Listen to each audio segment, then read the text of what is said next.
esquematizou uma mesa aqui, tal. Vou chamar o Amadeu. Cadê o velho Amadeu? Chega para cá, Amadeu. Fica aqui mesmo. Pode ficar por aqui. E nós tivemos 3 temas. Teologia, primeiro foi os fundamentos históricos teológicos da teologia armínio-wesleyana. Nós tivemos no segundo momento a controvérsia entre Agostinho e Pelágio, né, com o professor Amadeu.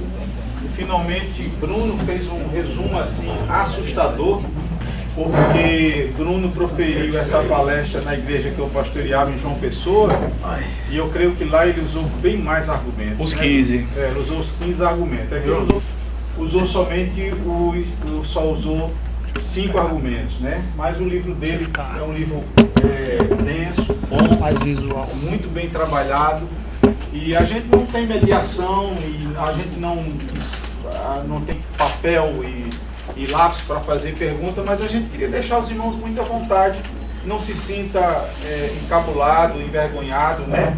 E talvez haja pessoas aqui da área teológica, eu já conversei com alguns talvez sejam seminaristas, outros são pastores, outros não são seminaristas nem pastores, mas gente que gosta da teologia, porque a gente abriu para todas as pessoas. E eu vou confessar aos irmãos, eu estava ali atrás, os irmãos me perdoem um pouquinho, porque eu estou com um pouquinho de cefaleia, mas assim, com uma alegria muito grande no coração, viu, Orlando? Porque eu não achei que ia dar tanta gente. Me desculpem, não é pessimismo, mas é porque eu acho que Sumaia conversava comigo ontem. Cadê Sumaia? Está aí? Ontem a gente conversava, eu e a Sumaia, porque quando o Ual esteve aqui, a gente saiu meio envergonhado, né, de ter um teólogo da envergadura de Ual aqui nessa igreja, e a gente tinha um número muito pequeno de pessoas. Você estava aqui, Amadeu, né? Então, um número pequeno de pessoas. Agora mesmo, o Vinícius mesmo abriu o coração comigo de um evento lá em Campinas, onde se esperava 200 e poucas pessoas, tinha 30 pessoas, né? Ou seja, nós, de tradição arminiana e wesleyana, lamentavelmente ainda não há esse despertar, esse interesse, como a gente falou no começo, pela teologia. E ver jovens, ver pessoas interessadas em aprender mais, em conhecer mais e tal, isso alega profundamente o nosso coração. Então a gente vai abrir agora, e são 3h05, a gente pretende ir até pelo menos umas 3h30, 15h30, e aí a gente desce, tem um coffee break que Dona Denise já está pronta. Eu falei. E assim, irmãos, não é querer forçar a barra, é porque realmente Bruno vai falar ainda hoje à noite para a galera jovem. Eu vou pregar na Zona Norte, então eu tenho que ir na minha casa ainda arrumar as coisas para ir pregar no aniversário de uma igreja. Amadeu tem que voltar para Goianinha, e todos nós temos a fazer, né, pastores? Então, primeira pergunta é quem gostaria de fazer e direcionar, ou se há alguém específico que vocês queriam direcionar, eu posso intermediar. Se for para mim, eu tento responder também. Perguntas? Eu tenho uma pergunta para o Amadeu. Isso é uma provocação, né? De fato, tá certo? O Amadeu, e a gente quando lê a filosofia, a gente vê o Amadeu, ele até disse isso, o Agostinho novo e o Agostinho velho, né? A literatura que eu já fiz, o Agostinho novo, ele não era tão rígido como o Agostinho velho, né? E geralmente eu digo, irmãos, isso tem muito a ver com a questão histórica, que a teologia é fruto do seu tempo. Eu não sei se os meninos que trabalham com a teologia veem dessa forma, né? A teologia é fruto do seu tempo, até porque, sem querer ser historiador demais, se a gente for analisar a teologia com base na história do passado, a gente chama isso de anacronismo, e é um erro profundo que a gente pode cometer, né? Sem querer levar muito a questão para a erudição.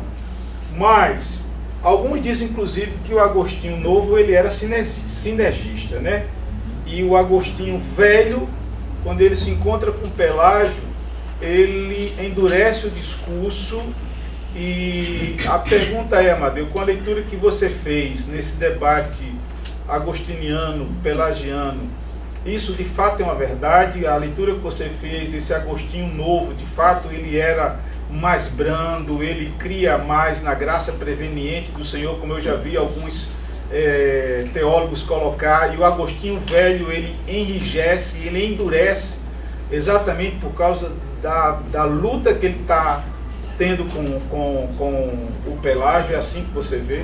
Vejo desse jeito sim. Mas quando você lê o livre-arbítrio dele, que é um livro que tem em português, está publicado pela editora Paulus, eu indico a leitura, tá? Você percebe claramente então o Agostinho realmente que ele é um forte defensor do livre-arbítrio. Ele defende que Deus ele recompensa o homem de acordo com a escolha que ele vai fazer, ele seguir o caminho do bem. Ele defende também que Deus vai punir o homem se ele escolher um caminho errado. Então ele coloca o livre-arbítrio aí como um critério, posso dizer assim, que venha fazer com que o homem se aproxime ou se distancie de Deus. Isso é fato. Você lê o livre-arbítrio. Sendo que o livre-arbítrio é um dos primeiros livros que o Agostinho vai escrever, quando ele se converte. Escreve aí na década de 80, na conversão dele. Sendo que quando chega mais ou menos 80, no ano 380, depois de Cristo, tá? Ele morreu aí há 1.600 anos atrás, século IV. Então o que é que acontece então? Ele é bem aberto, segue mais aquela tradição da igreja grega, que os teólogos gregos da área patrística, os pais da igreja, eles defendiam e defendem, quando você lê a literatura, tá, a ideia do livre-arbítrio. Em nenhum momento você vai encontrar, antes de Agostinho realmente, alguém defendendo, por exemplo, que o livre-arbítrio ele não tem importância na vida do homem, até mesmo para você se aproximar de Deus. Então, Agostinho, o novo, o jovem, ele segue essa tradição do livre-arbítrio. Mas na medida que ele começa a ter o confronto com Pelágio e com os demais teólogos pelagianos, ele percebeu que a ênfase demais ao livre-arbítrio era algo problemático, porque parecia que o livre-arbítrio faria com que o homem se aproximasse de Deus, não a partir da graça de Deus, mas a partir do quê? A partir da própria decisão do homem. Então, eu me aproximo de Deus de acordo com a minha decisão. Então, ele começou a perceber, lendo as epístolas de Paulo, ele percebeu então que o livre-arbítrio praticamente não tem quase nenhuma importância. Quase nenhuma mesmo. Então, o que é que ele vai fazer? Ele vai começar a dar mais ênfase à graça, principalmente no livro dele, ele começa a mudar de opinião, no livro chamado A Graça, volume 1 e 2, que é publicado pela editora Paulus também, tudo católica, né? Mas aos poucos as evangélicas estão traduzindo também. Mas a Graça 1 e 2 ele muda de posição mesmo. Você percebe que são dois Agostinhos.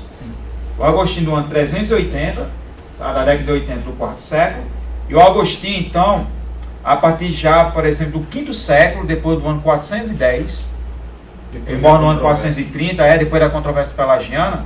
Você vê, cara, são duas figuras opostas. Agostinho e Agostão. Ele ainda fica mais um pouquinho do outro, mas tudo bem, que o outro é mais calvinista demais, mas dá para levar, né? Talvez você não conheça a história de um filósofo chamado Ludwig Wittgenstein, que a gente na história da filosofia divide a ideia, Ludwig Wittgenstein, que ele era um filósofo, definia a linguagem no primeiro momento, depois ele muda radicalmente no segundo momento. É algo que acontece com Agostinho. Ele muda categoricamente a partir do debate dele com o pelagianismo. Então ele vai dar a ideia que o livre-arbítrio não tem validade nenhuma. E outra, ele vai defender a doutrina da predestinação. De tal modo que ele vai dizer que só vai ser eleito aquele que Deus converte a partir da predestinação. Ele fala isso claramente. Tá? Então aí ele chega até a citar um texto dizendo assim no livro A Graça. Se alguém perguntar para mim, por que Deus salva algumas pessoas e outras não? Ele vai dizer, não é por causa do livre-arbítrio, porque já tinha abandonado. Aí ele fala, a resposta que eu dou é, ó profundidade das riquezas, Romanos 11:33. Ou seja, é um mistério. Os pentecostais não é o primeiro a falar isso não.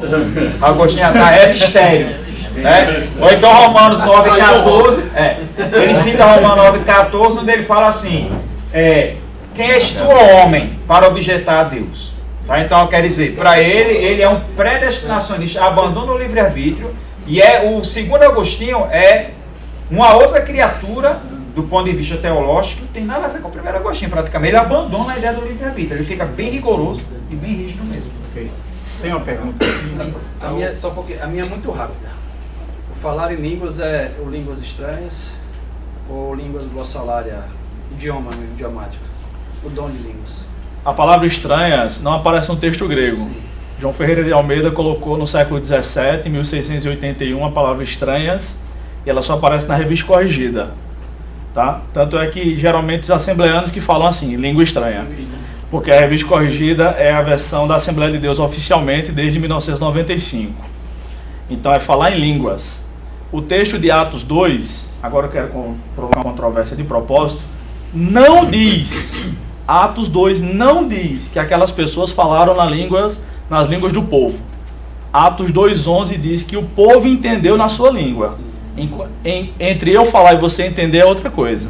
Eu acredito que são línguas angelicais mesmo. Mas a maioria dos estudiosos não concorda, eu não concordo com a maioria, eu concordo com o Shed nessa questão. Tá? Dentro dessa pergunta dele, posso aproveitar o assunto? Vontade. O irmão tem uma pergunta também, mas prioridade é para... Não, pode ir. Não, sendo um assunto. Como é o mesmo assunto? Há quem defenda a questão da evidência do falar em línguas como necessário, indispensável à experiência do batismo com o Espírito Santo. Eu estava ouvindo outro dia uma palestra, acho que é Luciano Subirá. Sim. Isso. Ele falando sobre esse tema, sensacionalismo dos dons. E ele entra nessa questão. E eu queria saber a sua opinião. Ele diz que todo cristão deve buscar a experiência de uma linguagem de oração em outras línguas. Que isso é vontade de Deus para todo crente. Ele escreveu um livro sobre isso, eu comprei o livro assim, como sobre dizendo que é o que Deus gostaria, é o ideal, seria o top, vamos dizer assim. Todo crente deveria buscar isso.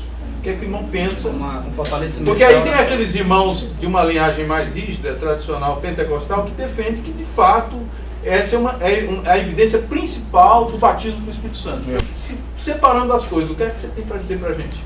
Se essa fosse a vontade de Deus, ele teria colocado na Bíblia. E ele não colocou. A vontade de Deus é que a gente ore sem cessar. É só essa.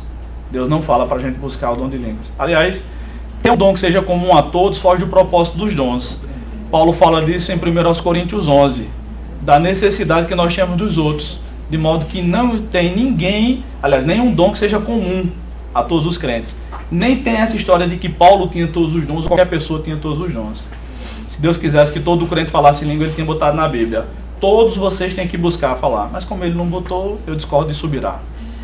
Uma coisa que a gente tem que entender e às vezes, pastor Orlando, os irmãos nazarenos que estão aqui, e a gente não tem essa literatura em língua portuguesa, infelizmente, só está em inglês. Eu estou com um livro, inclusive em inglês, tentando tratar de traduzir, ver algumas coisas, que você sabe muito bem disso, no meio nazareno, irmãos, a maioria dos teólogos nazarenos norte-americanos, eles não creem em línguas de anjos, tá? Eles não creem que o dom é um dom de língua angelical, como é comum no meio pentecostal hispano, vou até dizer, latino-americano, né? Então, no meio nazareno internacional, norte-americano principalmente, o entendimento deles é uma língua estrangeira.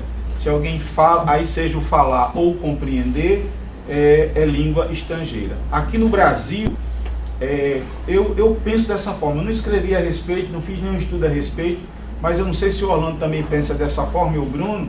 Aqui, como a gente tem uma influência assembleiana muito forte, né, no meio do pentecostalismo, né, então assim, de certo modo, o pentecostalismo assembleiano, ele domina o pensamento teológico, digamos assim.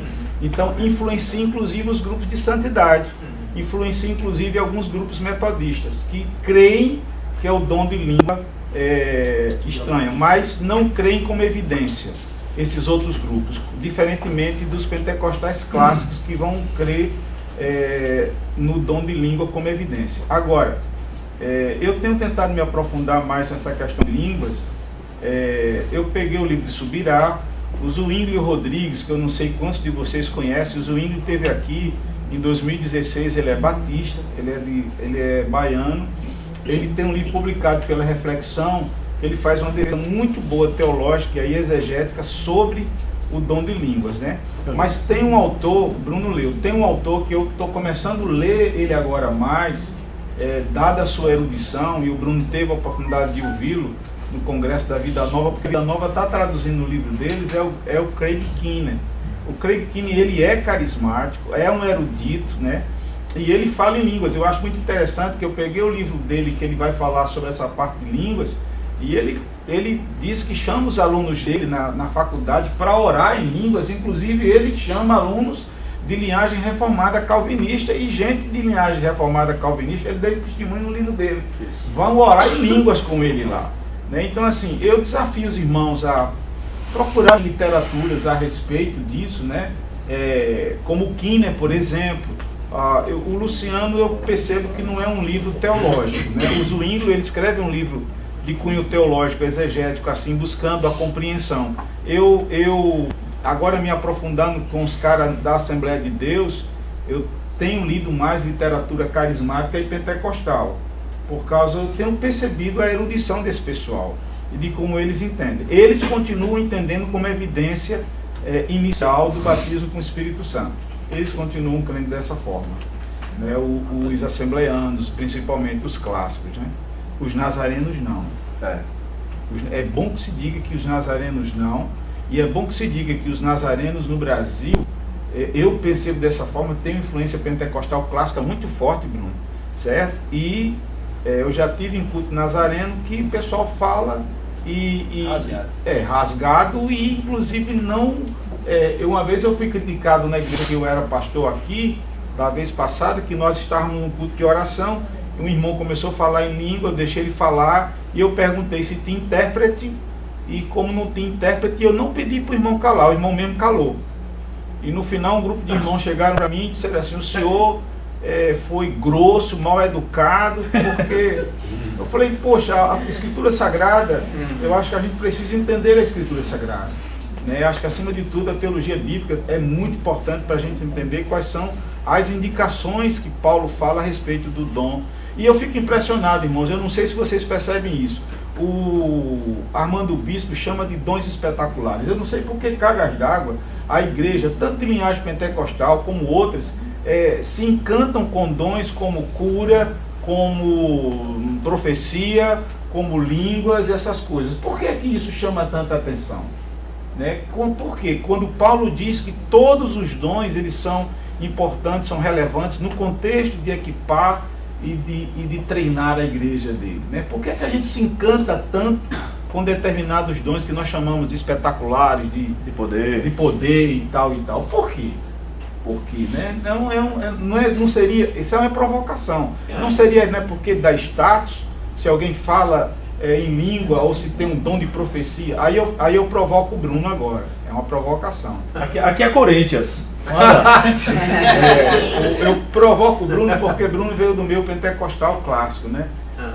E uma vez dando aula de teologia, Orlando, eu vi um aluno que veio de determinada igreja pentecostal clássica dizer assim para mim: eu não creio mais em nada, porque eu vi tanta imitação e vi tanta mentira, eu vi tanta infantilidade, eu vi tanto absurdo, que eu não acredito mais em nada. A minha pergunta é, será que esse não é um problema hoje que nós temos, né, por parte de a gente estar preocupado com aquilo que é verdade e o que é mentira, porque nos falta o dom do discernimento? Vocês compreendem o que eu estou dizendo? O dom de discernimento é algo tão importante para nós, que é um dom, inclusive. É um dom. É um dom, inclusive. E aí, de repente, alguém se levanta... Aqui eu falo. Ok, alguém se levanta falando uma língua e você não tem o discernimento se aquela língua, de fato, é uma língua que é Deus que está agindo, ok? Ou se é angelical, digamos assim, ou não é, e você permite, e se você cessa... Como é que você vê esse caso? Deixa o rapaz perguntar e eu respondo também. Ele tem uma pergunta para fazer. Na verdade, eu tenho duas perguntas, uma para o Amadeu e uma para o Bruno. Eu vou perguntar logo para o Amadeu, que é mais rápido. Então eu não vou lembrar da pergunta dele depois. Não, fala logo aí, depois passa para o Amadeu. Então vou perguntar logo. A minha também é para Amadeu. Em relação ao cessacionismo em si. Existe algum estudo, alguma coisa que demonstre assim, quando começou esse tipo de movimento? Porque eu lembro que eu estava ouvindo um podcast, acho que era o Bibotalk, e aí o Lucas Gesta, que é um professor que ele estuda a história da Igreja Oriental, ele fala que toda a Igreja Oriental, cóptas, as igrejas da Ásia, da África do Norte, nenhuma delas discute isso. Até hoje, todas elas são continuistas. Isso. Não existe cessacionismo na Igreja Oriental. Ortodoxa também. E aí a ideia de cessacionismo ela só surge no cristianismo ocidental. E aí quando você estava falando eu fiquei pensando, existe algum momento em que isso surge e antes disso isso já era debatido ou não? Surge com Benjamin Warfield. Benjamin Warfield, acho que é século XIX, né, ou XX, não lembro exatamente. Tem a data aqui no livro, eu não lembro não, mas Benjamin Warfield, tá? Teólogo de Princeton, se não me falha a memória, é isso? É. De Princeton. Ele que elaborou os primeiros argumentos assim e publicou. Com certeza deve ter surgido aqui a colar por outros grupos, tá? Mas ele foi quem popularizou, tá? Em relação a pergunta do pastor Alcimar, aí depois você faz para Amadeu. João Batista não fez milagre nenhum, mas tudo que ele disse sobre Jesus era verdade. É o que diz em João 10, no finalzinho do capítulo 10. Esse é o mais importante, né? O que a gente ensina sobre Jesus, se é verdade. E se tem milagre ou não, agora é de Deus, não é nossa. Em relação à repulsa de muitos crentes de que, eu vi tanta besteira que agora eu não quero mais acreditar, esse é um dos erros para combater os erros. A resposta bíblica para os coríntios que estavam agindo de maneira infantil em relação aos dons não foi busquem menos, não foi parem com os dons no culto, foi o contrário, busquem mais. Paulo diz, está lá em 1 Coríntios 14, busquem mais, busquem com zelo os melhores dons, só que busquem com ordem. Então a gente vê dois extremos, pastores dizendo, se houver um culto de oração aqui, ninguém falar em línguas, pode ser que algum crente, não dos que estão aqui, mas de outras igrejas. Esse povo é muito frio. Fui num culto de oração, não ouvi ninguém falando em línguas. E pode ter outros irmãos que digam, não, todo mundo, ninguém pode falar em línguas no culto, não nem para falar. A resposta bíblica para ambos não é parem ou continuem desorganizados. É busquem mais intensamente, mas busquem com ordem. No padrão bíblico. O padrão bíblico é esse. Ele tem algumas perguntas, depois o pastor. Para Amadeu. Em relação a Pelágio, né? Ele fala dessa questão da impecabilidade. Ele dizia que ele não pecava, que ele já tinha chegado naquele estágio. Boa pergunta. Não. Também Agostinho era negro, né? Na sua foto inicial ele era branco. Ele não era negro, europeu, não? Né? Assim, ele, na verdade, assim, não vi nenhuma literatura.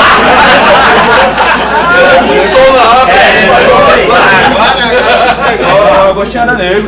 Calma, assim, eu desconheço, na verdade, eu vou chegar aí. Fake news. Mas eu desconheço alguma literatura em que descreva a aparência física de Agostinho. É bem verdade que ele era africano, né? É norte da África. É norte da África, E lembro o seguinte, que a mãe dele realmente era africana, mas o pai dele era romano. Então a gente não sabe exatamente qual era a cor dele. Era uma profissão romana, então tinha muita gente misturada ali. Gene negro é dominante, né, gente? Mendel, lembro. Mas vamos lá. O irmão Juan, assim, na verdade, ele nunca apresenta o exemplo dele. Não dá nenhum exemplo. Mas do fato, vamos supor que ele tenha pecado. Na verdade, posso até admitir essa hipótese. Mas disso, de qualquer maneira, não refutaria a teoria dele, porque, tipo, é que nem aquela coisa. Poderia ser que ele estivesse falando uma verdade, mesmo que ele tivesse encaixado dentro dessa verdade. É que nem aquela coisa. O Dr. Feijão é médico, sabe aqui. Um médico pode muito bem dizer para um paciente, dizer, não fume que é errado, mesmo ele fumando. Isso não vai descartar a verdade da declaração dele. Sim, entendi. Tá? Então, o fato de Pelágio ter pecado, não, isso não descarta a teoria dele. A gente sabe que a teoria dele está errada por bases bíblicas, da tradição cristã e da história da teologia. Mas realmente, assim, em nenhum momento na literatura diz que ele tenha cometido algum pecado. Agora, me lembrei uma coisa, porque Agostinho diz, os críticos dele dizem que ele gostava de ficar dando resposta pela tangente, tipo mentindo. Quando os caras atacavam ele, diz, não, eu não falei isso, falei assim, ele começava a dar uma ajeitada. O Pelágio. Começava a dar, falei Agostinho, foi pronto, começava a dar, tentar, Agostinho atacando ele no caso, tá? Aí ele começou a tentar ficar tergiversando pela lateral, que é uma espécie de mentira. Não deixa de ser, então já é um pecado aí no final da oração, porque ele não admitia a verdade dele. Tá? Mas em nenhum momento ele deixa no texto algum livro dizendo que ele era uma pessoa que vinha em pecado. Pelo contrário, essa pergunta aí, eu não abordo essa questão no meu livro, mas você fez uma pergunta que me fez lembrar nas minhas pesquisas. Agostinho rasgava e elogia ele no estilo de vida moral dele, vindo os críticos dele. Não tinham como realmente criticá-lo, disse que ele tinha um padrão de vida moral que era um exemplo para a sociedade romana. Inclusive ele chegou a ganhar adeptos em Roma, células pelagianas, não só porque ele tem eloquência na pregação, como também o modo de vida dele de santidade. Se lembra que eu falei no início da aula, em que ele estava criticando o modo de vida dos cristãos, aquele cristão do império que vivia de qualquer maneira? Então seria até estranho de qualquer maneira ele criticar uma coisa e estar vivendo de outro modo. Então certamente ele tinha um padrão moral de vida assim, praticamente impecável, que do ponto de vista da ortopraxia, certamente refutaria muitas pessoas hoje, que é muito boa de cabeça e de conhecimento, mas é herege na prática. Do que é você ser ortodoxo de cabeça, se na vida diária também você não vive de acordo com os padrões do Evangelho? É um herege prático também. O problema de Pelágio é porque ele era um herege na doutrina, mas era correto na ortopraxia. Tá? Então deve ter que ele tem uma boa conduta de vida. Umas perguntas, querido? Tem um rapaz aqui, doutor Feijão também.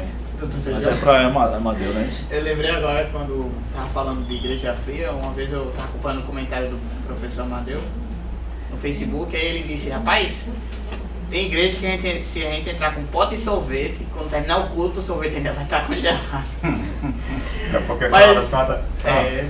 Mas voltando, né, para o nosso tema. Eu não pude acompanhar de manhã, mas uma questão que eu estava elaborando para o tema, que é bem geral, mas às vezes entra em muita dúvida na cabeça das pessoas. Assim, a predestinação em si, a graça imerecida, ela pode ser vista como uma predestinação pela pessoa que não a quer? Deixa eu ver se eu entendi. Uma graça merecida, ela pode ser vista como o quê? Uma predestinação pela pessoa que não a quer? Não seria predestinação, porque no caso, pelo menos na perspectiva, aí eu vou dar uma resposta agora, arminiana, né? Que é a visão que Paulo despregava. Né? Se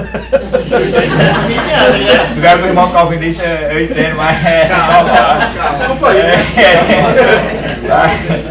Então, o que é que acontece? Eu não creio que não, porque tipo, ela seria uma predestinação no sentido de que se ela fosse apenas focada para um grupo de pessoas. Tá? Eu creio, por exemplo, que a graça ela é estendida para todas as pessoas, mesmo ninguém merecendo. Tá? Então, nessa perspectiva, eu acho que não cai na predestinação. Agora, embora a gente sabe que é uma predestinação também, a gente nunca fala isso, mas é uma predestinação no meio arminiano. A gente também crê em predestinação. Não, então, sendo que é uma predestinação condicional àquele que crê. Eu creio que meu irmão Bruno, dispensacionalista, tá? Eu creio que ele, uma vez que Deus sabe que ele é salvo, vai permanecer fiel. Por isso que ele é predestinado. Na vida até o fim, e não vai sair de Cristo. Eu creio na perda de salvação. Isso. Então eu creio numa predestinação baseada na presciência de Deus. Então há uma predestinação bíblica, mas é como diz lá na Epístola de Pedro: predestinado segundo a presciência de Deus Pai, e não conforme os calvinistas dizem. Deus predestina não baseado no conhecimento prévio, mas no sentido de que ele arromba as portas do teu coração na força, na marra, e vai ter que ser desse jeito e acabou. Decretou e acabou. Um exemplo seria Paulo, ao pé da letra, como eles poderiam usar como exemplo. Sim. Porque Paulo, ele... mas deixa eu só dizer uma coisa, eu não sei teu nome, no meio Tiago, no meio, eu vou dizer agora no meio wesleyano, né? A gente, existe, o pastor Orlando está aqui, ele vai ratificar o pensamento. Nós entendemos que há uma predestinação ou eleição para a salvação de pessoas específicas para determinados fins e nações. Então, Paulo se encaixa exatamente nesse padrão aí. Isso é muito importante que você saiba, porque no próprio meio nazareno não existe essa compreensão.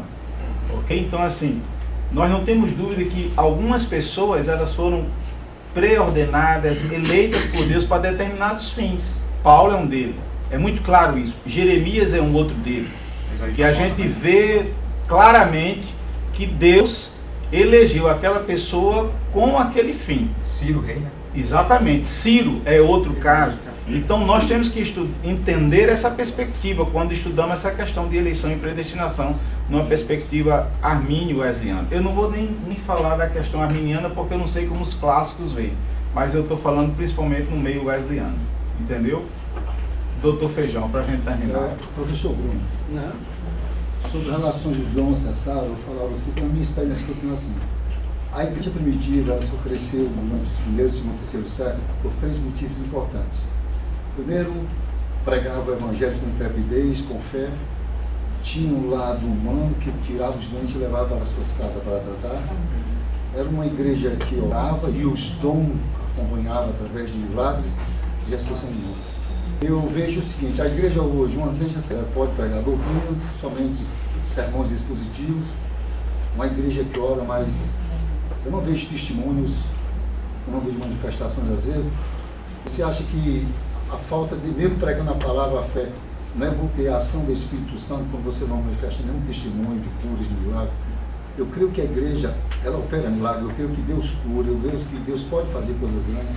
Às vezes eu vejo palavras perfeitas, oração, mas a gente não vê um avivamento, a gente não vê uma transformações, a gente não vê um batismo do Espírito Santo. Né? E eu vejo isso, meus irmãos, eu trabalho muitos anos no hospital, trabalho a carne, a igreja trabalha a carne e o Espírito. As pessoas estão precisando.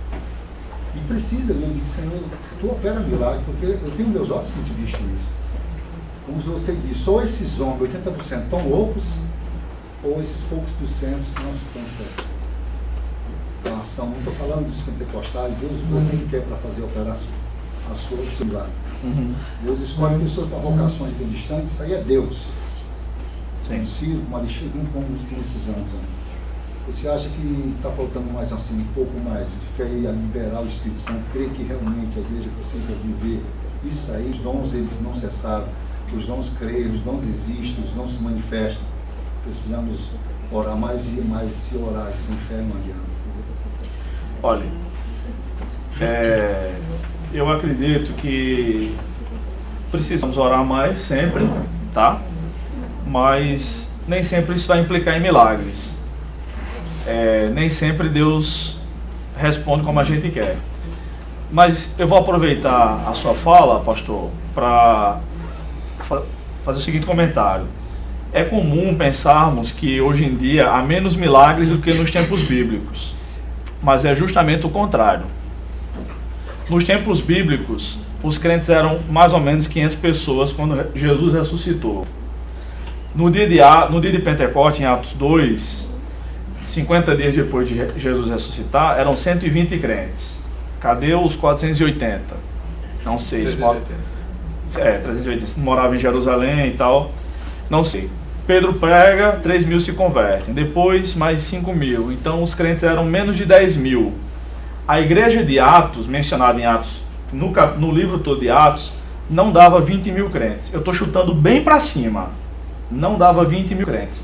Hoje nós somos mais ou menos 2 bilhões. Só o tanto de história, de milagres que eu conheço tem mais no livro de Atos. Mais do que no livro de Atos. Tá? Se juntarmos aqui e somarmos a história, vai dar o livro de Atos umas 10 ou 50 vezes. Fora os milagres da igreja chinesa, que praticamente não chegam para nós, porque a literatura chinesa, eles vivem num regime comunista, e como vocês sabem, o comunismo é uma maravilha.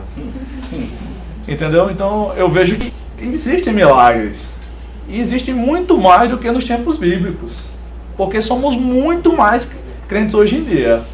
Agora, esses cultos da igreja de Atos também não aconteciam todos os dias, não. Nem todos os cultos. Eles são registrados, os que acontecem. Por exemplo, aconteceu em Jerusalém, aconteceu em Samaria, aconteceu em Éfeso. Não repete. A Bíblia não fala deles de novo, acontecendo de novo. Nem diz que acontecia todo o culto. É nisso que eu creio. Deus pode fazer e faz. Agora, a nossa principal função é a pregação do Evangelho. Quando Deus quiser, Ele faz. Tá bom? É isso que eu creio. O irmão tem uma pergunta aqui, podia ser, né? Terminar. Eu tenho uma pergunta para você. Eu estava assistindo umas pregações de Luciano Subirá, agora há pouco tempo atrás.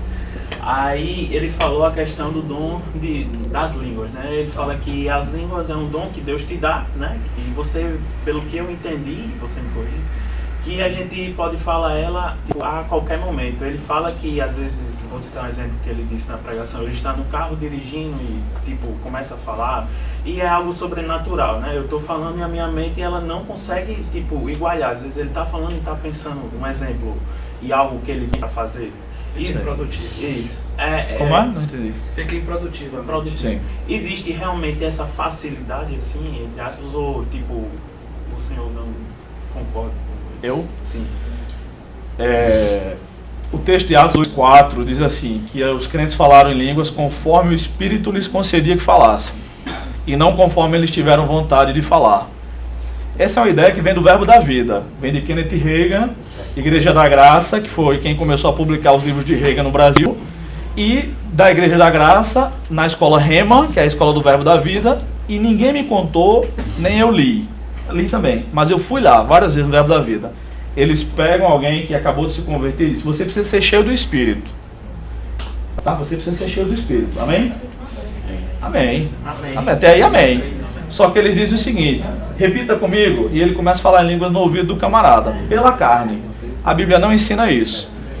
Se esse que é um dom sobrenatural, tem alguns dons que a gente pode operar fazendo planejamentos. Tá? Eu vou exercer misericórdia a um grupo que a casa caiu, a casa deles caiu, eu vou lá ajudá-los. Eu vou fazer uma conferência, vou elaborar os estudos bíblicos, dom de ensino. Mas o dom de milagre, eu vou ali e vou curar 3 pessoas. Tem como fazer? Não tem.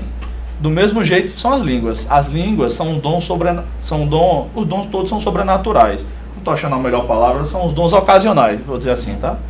Por falta de palavra no meio. Manifestacionais, não? Pronto, melhor palavra. Que é conforme Deus quer, e não conforme a gente quer. Alguns chamam de ocasionais.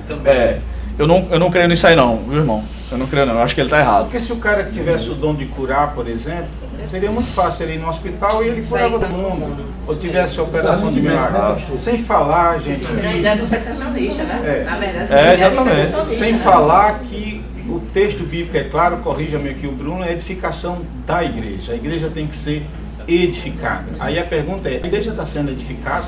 Em que a igreja está sendo edificada? Eu acho que isso é uma coisa importante. Você queria falar? Só rapidinho, só complementando o que o irmão Bruno está falando aqui, tá? Já aconteceu experiência comigo de Deus me usar em profecia na Nazarena. Olha, você não estava lá não. Sério. Eu não estava. Tem testemunhas atuais aqui. No dia lá, quando eu estava à frente do médico, né, da escola bíblica dominical, aí ele sempre nos chama para fazer o encerramento, né, o líder, aí eu fui lá na frente orar.